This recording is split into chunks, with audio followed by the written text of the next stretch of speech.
Claquete, ação.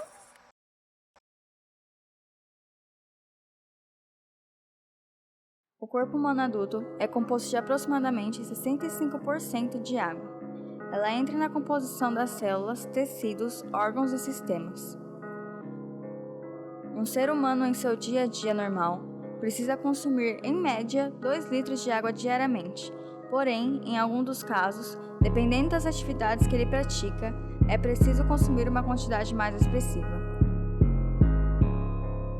Na Escola Estadual Papa Paulo VI, tem bastante incentivo em praticar atividades físicas.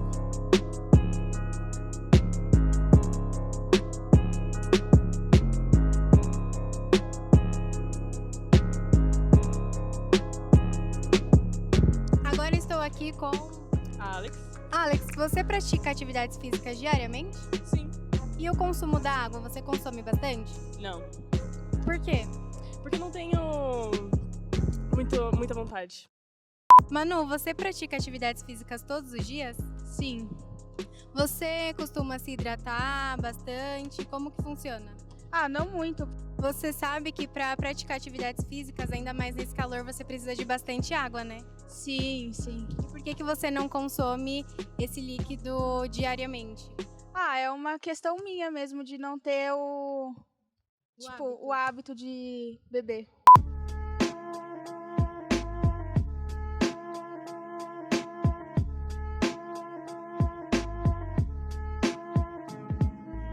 Quando a gente pratica algum esporte físico, nós perdemos água e sais minerais, porque suamos. E temos que repor com a água, porque o nosso organismo ele é composto basicamente por água, a porcentagem maior é de água.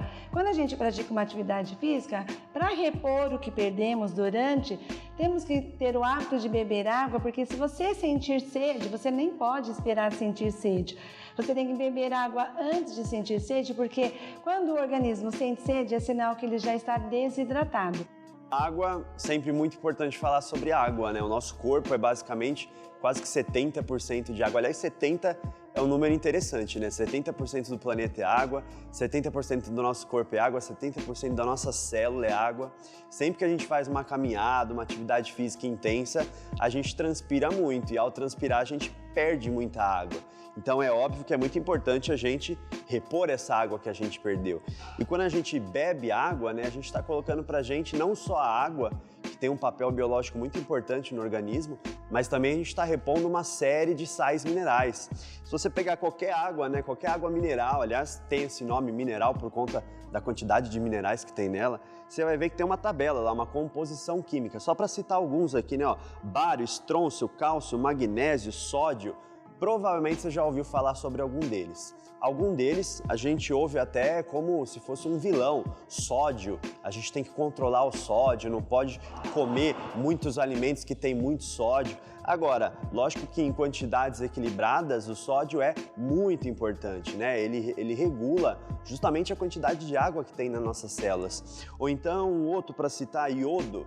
Iodo participa na produção de alguns hormônios da tireoide, que são bastante importantes para o nosso desenvolvimento, crescimento. Então, a gente tem que sempre pensar uma coisa. Ao praticar atividade física, durante o nosso dia inteiro, a gente tem que beber muita água, pelo menos aí uns 2 a 3 litros de água por dia. Quando não existe reposição de líquidos no nosso corpo, enquanto praticamos exercícios físicos, começamos a ficar desidratados, comprometendo as funções vitais do organismo. A gente tem que beber muita água ao longo do nosso dia, porque se o nosso organismo desidrata, isso afeta bastante o nosso funcionamento. Só para vocês terem uma ideia, por exemplo, o nosso cérebro, ele usa quase que 80% de toda a água circulante no nosso corpo. Num quadro de desidratação, o seu cérebro para de funcionar e o seu cérebro, como um computador central, vai acabar desativando as outras funções corporais também. Então, beba bastante água. Inicialmente, a desidratação provoca dores de cabeça, cansaço, olho fundo, boca e axilas secas, diminuição das funções cognitivas e urina concentrada, em pouca quantidade. Dependendo da gravidade dos sintomas, a desidratação pode ser classificada em leve, moderada ou grave. E à medida que o quadro se agrava, diminuição do rendimento físico e mental, perda de consciência, convulsão e morte podem acontecer.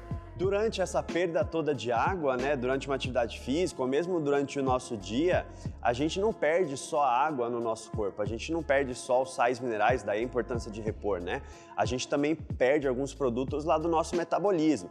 É claro que a gente tem um órgão específico que faz isso, que é o nosso rim, que filtra, coloca esses produtos do metabolismo através da nossa urina, mas mesmo em pequenas quantidades, a gente também perde lá algumas excretas nitrogenadas, né, que são substâncias tóxicas. Aliás, é por isso que o nosso suor também é bastante salgado, né? Além do sódio, tem outros componentes lá que são presentes até mesmo no nosso xixi. O tratamento baseia-se no tipo de desidratação apresentado e na saúde do paciente, tendo como objetivo reverter o quadro de déficit hídrico.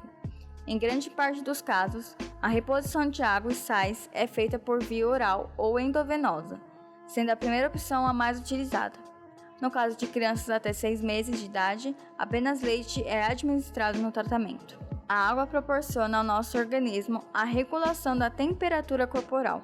Ela auxilia na desintoxicação do corpo, deixa a pele mais bonita e hidratada, melhora a circulação sanguínea e previne o aparecimento de pedras nos rins. Além disso, a água também facilita a digestão nas refeições. Mas vale lembrar também, né, que beber água, colocar água para dentro do nosso corpo, não é só eu pegar uma garrafa, um copo d'água, ir no bebedouro e beber essa água. A gente faz a ingestão de água através de várias outras formas, né? Os alimentos têm bastante água, as frutas têm muita água. Você pega uma laranja, uma melancia, se você come isso, já ajuda na hidratação corporal durante o dia inteiro. Bom, uma outra coisa legal de falar para o pessoal que pratica bastante esporte é sobre o uso desses isotônicos aí, né? Tem várias dessas bebidas no mercado, algumas de nomes comerciais bem famosos, mas são aquelas bebidas de reposição de eletrólitos, aliás, né? Essas bebidas, elas são boas, elas são importantes, mas para quem de fato teve uma perda de sais minerais durante uma atividade física. Se você teve uma atividade física intensa, correu, praticou esporte, futebol, basquete, transpirou, suou bastante, aí é legal você tomar uma dessas bebidas isotônicas, porque você está repondo os sais minerais que você perdeu. Agora, você não faz muita atividade física, você tem uma vida mais sedentária, e aí você bebe muito desse tipo de bebida, isso pode até sobrecarregar um pouco o seu rim. Então não é legal. E eu queria falar para vocês jovens e adolescentes, para vocês consumirem água da seguinte forma: mantenha uma garrafinha de água quando você está na escola, quando você está praticando uma atividade física, porque aí você vai tomando de gole, você não precisa tomar meio litro de uma vez. Sempre uma garrafinha ao seu lado, porque você não esquece, e quando passa o dia você já tomou 2 litros de água, que é o que o organismo necessita durante o dia, porque a água é primordial. Ela faz bem para a pele, para o cabelo, para os nossos órgãos, para que eles possam funcionar bem, é necessário, é primordial, ok? Sempre que puder, esteja com uma garrafinha de água, consuma frutas, verduras, sopas e caldos para manter uma boa saúde. E aí, vocês já beberam água hoje?